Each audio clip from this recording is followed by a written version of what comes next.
வணக்கம்.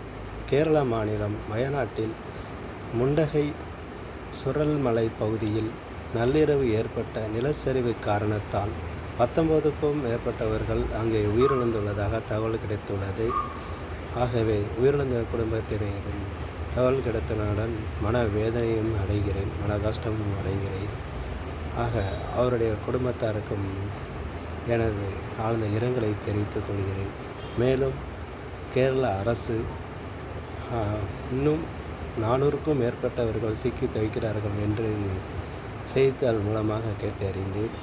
அதை மீட்கும்படி மத்திய அரசு இதற்கு கேரளாவுக்கு எல்லா உறுதுணையாக இருந்து நல்ல ஒரு சரி செய்து கொடுக்க வேண்டும் என்றும், அந்த உயிரிழந்தவர்களின் குடும்பத்திற்கு நிவாரண நிதி கொடுக்க வேண்டும் என்று நெல்லை மாவட்டத்திலிருந்து வாசகன் ரிப்போர்ட்டர் சார்பாகவும் எனது கருத்தினை தெரிவிக்கிறேன்.